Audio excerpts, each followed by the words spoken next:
logic, intuition. How do you make decisions with both of these mothers? Let's find out. The combination of these two words, which are kind of the opposite of intuition and logic, one being structured, very mathematical, 1 + 1, and then you get 2. Not really much deviation from that. And then you have intuition, where it's like water, you know, like it doesn't have a shape, it just is a blob. You feel it, and you just kind of go with it. There's no real plan, there's no real structure. It's just kind of like a gut feeling that you get. There's a word to kind of loop both of these together, which I think is very, very important word that we should all get to know. That word is discernment. You need to have both of these to make really, really good decisions. Why? Because you've always had those moments where, one, you made a decision that logically makes sense, but it didn't go as planned, and you're like, dang it! I knew that was gonna happen. I knew I should have done this other thing. And then you've had your homework done, you've got your lists checked off, everything, the data has been collected, and you're positive, you know what, this is the end result that I want, this is what's gonna get me there. Discernment is really tapping into both of these monsters, if you will, deciding how much logic and how much gut instinct and intuition to lean on to help make the best decision possible. How do you do this? That is a great question. It takes a lot of practice. It's never gonna be 0 risk. What I have been practicing, and obviously I'm not perfect at this either, learning how to listen to my intuition, tremendously helpful. Like I'm a very emotional person. I'm also very I love data. I love collecting data. I love observing and finding patterns and finding ways to take the patterns that I've discovered and making them work for the desire or the result that I'm looking for. It's hard sometimes because it's like, the data is kind of leaning towards this way, but also I have this feeling that maybe we should just take this quick left turn. I think that we underestimate ourselves a lot. Our body knows more than we think it does. And I know for me, it took a huge, huge life change for me to be like, you know, if I had tapped into this years and years and years ago, I probably could have saved myself a whole lot of headaches, heartache, drama, and just all of these things. When you listen to the cues that your body gives you, you're tapping in. You're listening. Like for me, when I'm overeating, when my stomach is hurting, headache for no reason, angry for no apparent reason, huge, huge sign.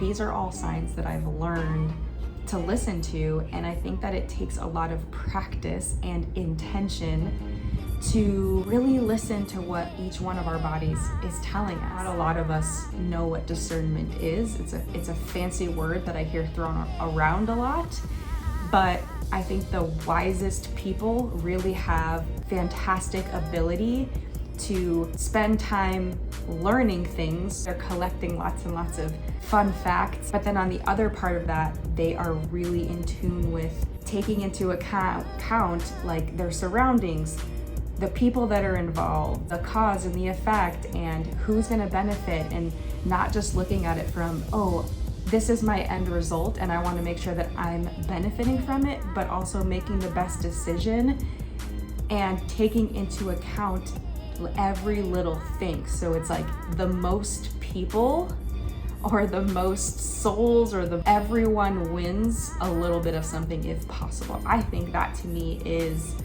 thoughtful, wise, loving, and great way to make decisions. As I meet more people who don't need as much in order to move forward or do the damn thing, I'm collecting data on them, which sounds silly, but I'm like watching them and I'm like, oh my gosh, look at how they're just doing it. They're not really thinking about it. They're just kind of like, oh, this feels good, I'm gonna do it. We all will benefit from leaning into, what am I feeling? What is gonna give me the desire, the end result, the goal? What's gonna give me that, like, yes, this is what I want? How am I gonna get there with feeling it, but also thinking a little bit about it?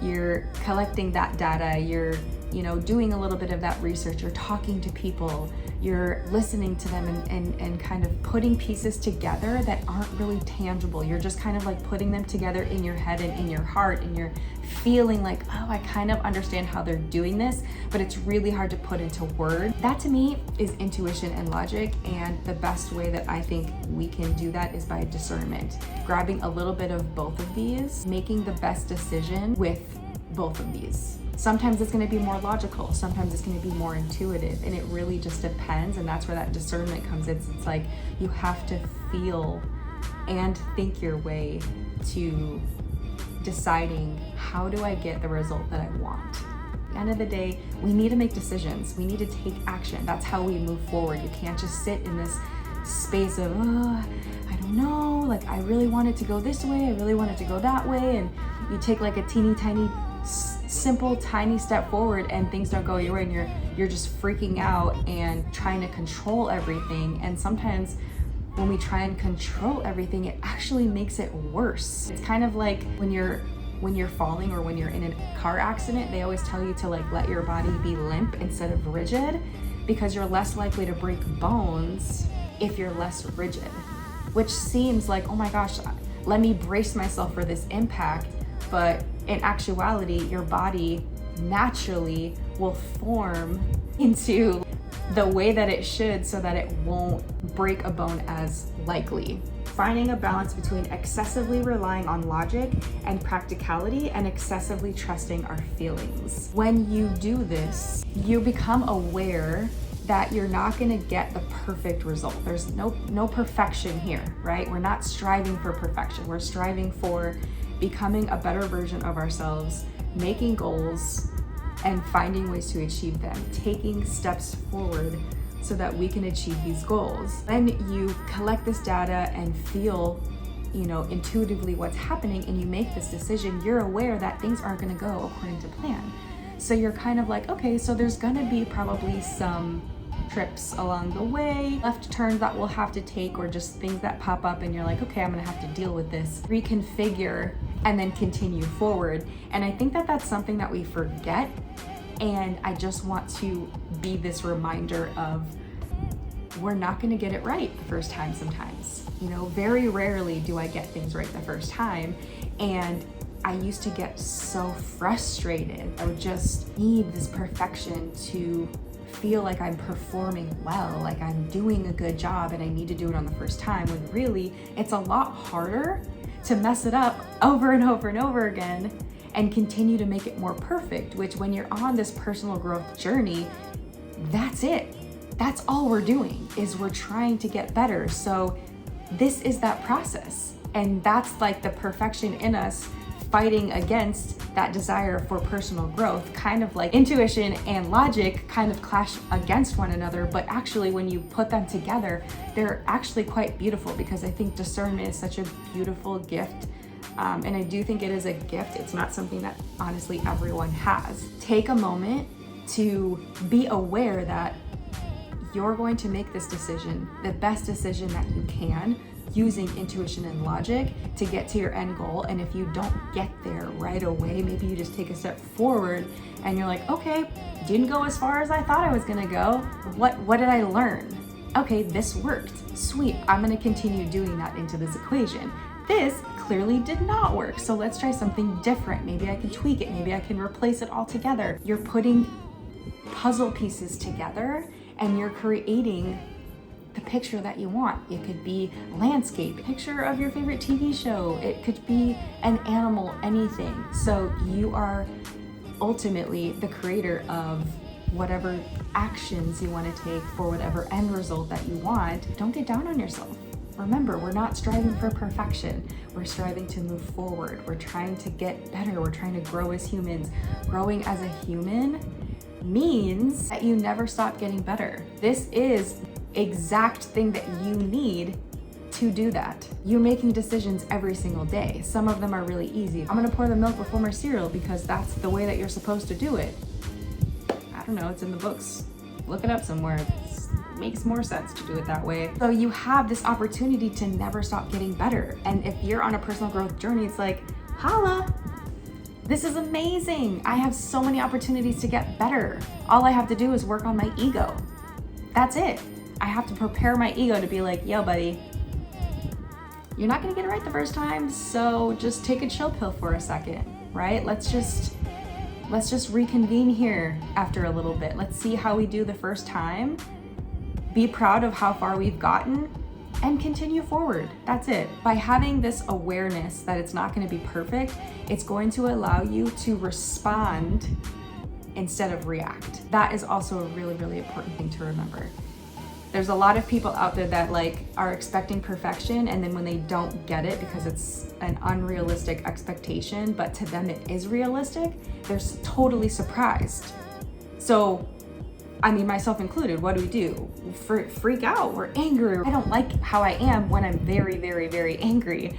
So you have to prepare. You have to learn how to regulate that and prepare. Part of that process, which is a whole nother video, part of that process is just having the awareness and being prepared to just continue forward. It's gonna be okay. No one is expecting you to be perfect. Anyone that is doesn't actually have your best interest at heart. They're not on a personal growth journey. They're just not. If they are expecting perfection, they are expecting that because that's what they expect from themselves, and they don't have a healthy relationship with themselves. That's a fact. So I just want to let that sit for a second. If there's anybody in your life that is expecting you to be perfect, they are not your people. Maybe they're not meaning to do it maliciously, but you definitely should have a conversation.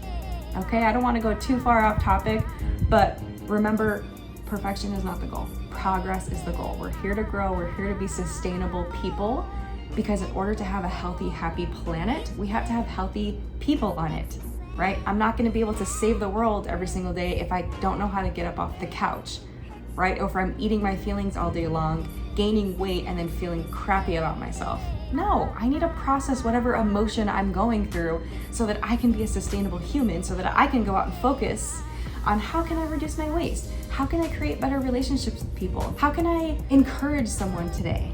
That is healthy. That is sustainability, not just reducing your waste, although that is important. In order to get there, you have to take the first steps. This is setting your foundation, all right? So I will leave you with that. My name's Joanna Ashley. I am a sustainability coach, which means I'm a life coach, a business coach, and a minimal waste coach. If you want to work with me, I'll leave a link down below. Stay sustainable, my friends. I'll see you later.